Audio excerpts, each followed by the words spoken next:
Welcome back to Bespoke Addict. I'm trying to make some sense of all the pairs that I can bring myself to sell. If you this is just the tip of the iceberg.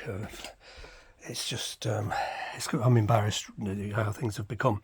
But anyway, this is it's a lovely room, but it's an unusable room at the top of the house. And look at it, it's unusable because I've done this. The shoes are not normally sort of laid out like this. They're normally more squeezed in. I can't find anything. There's no, because the amount of clutter I've got, and it's all nice clutter, like, you know, beautiful bloody bags like that, you know, and you know, what are these? They're Henry Maxwell, bespoke cavalry boots.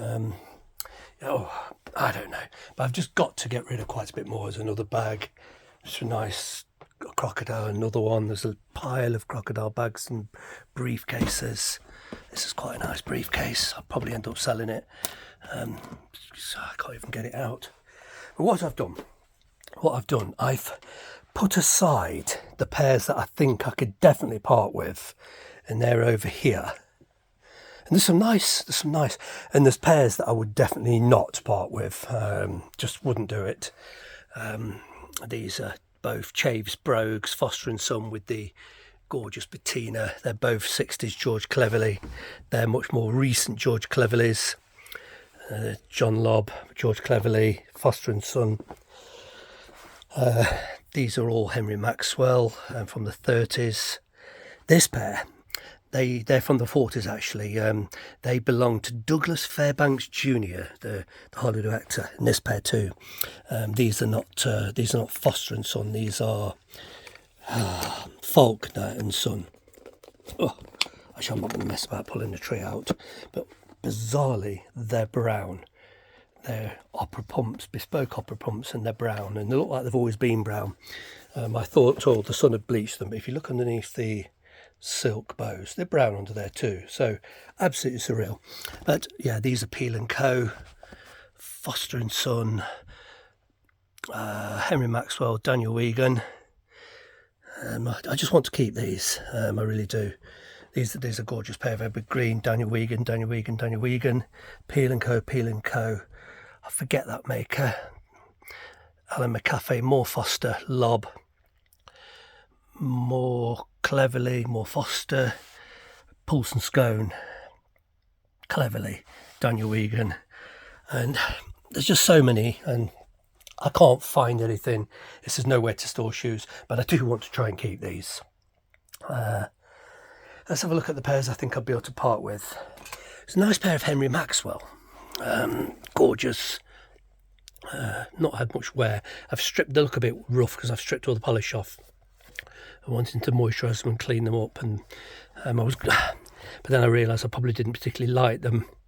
I can't remember if they fit me or not. I think they probably did, but I've got so many similar black shoes that I actually prefer, you know, like this pair. These are just unbelievable. They need a really good polish.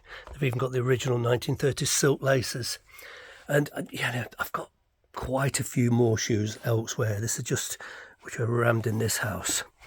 They're Henry Maxwell, those buckle shoes, totally amazing, dusty as heck, but in beautiful condition. Got all the original tiny nails on the, I don't know, they're from about the turn of, I'd probably say about 1900, maybe 1910. Amazing. I love to keep them, but when am I ever going to wear those? And as you can see, I'm struggling for space. These are just sublime, and these two, Teju Lizard, Cayman Skin. These are Peel & Co, they're Edward Green. There's more Edward Greens under here. Oh, I can't even reach. Oh no, they're not Edward Greens. Let's just pull this. I keep a sock on, you know, when I run out of proper bags, because I've got more shoes than bags and trees. I think I could sell those. Utterly amazing. About 1930, lizard and buckskin. God, I don't know. I'm just putting stuff aside so that I can. Excuse me, grunted. I'm squeezed on the floor down here. These are the Edward Green. Original Edward Green heels, Edward Green sole, black suede. Actually, it's buckskin, it's not suede, it's buck. Very soft. They're 1930s buckskin and calf. Edwin Clapp. These are bespoke Foster and Son. I can't remember the alligators.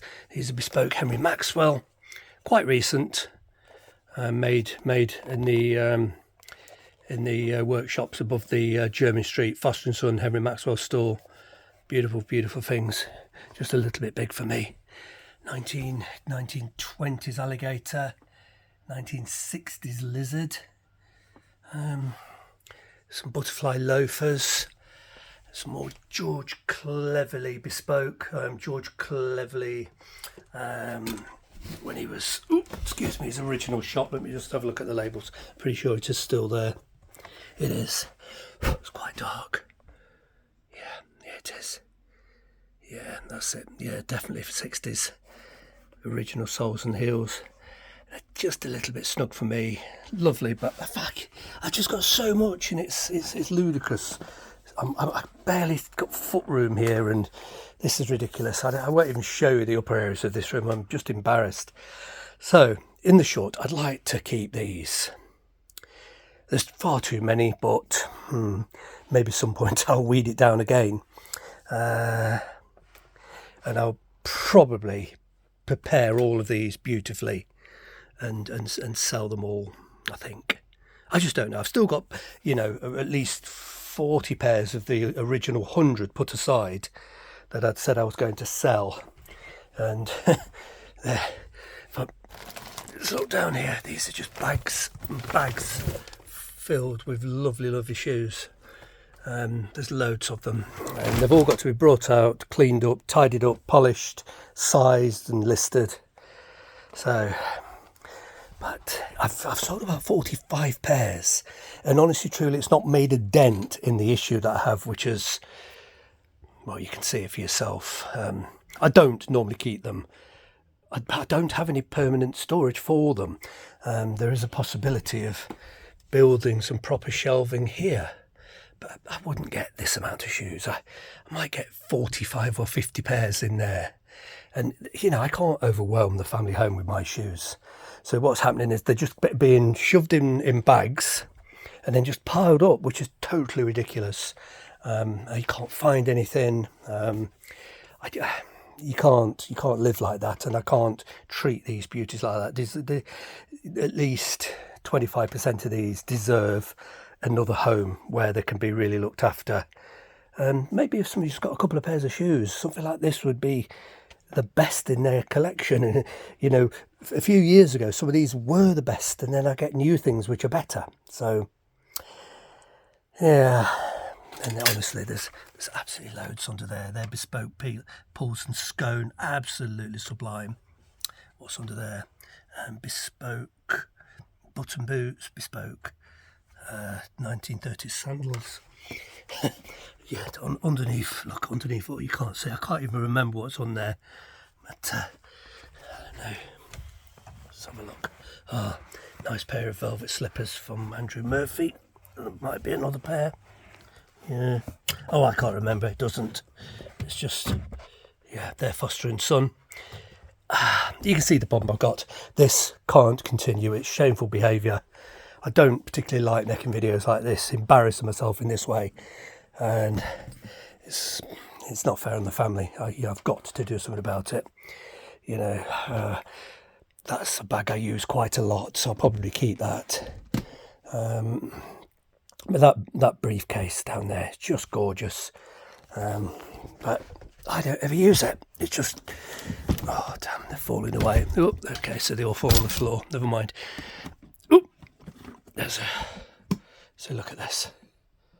It's absolutely just amazing.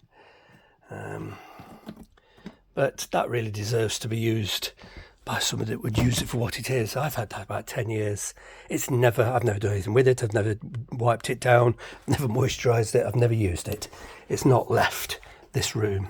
So it's time to come to my senses and start selling more than I'd originally said. I'd originally said 100 pairs. I'm more than halfway through doing that now, and it's making no real difference.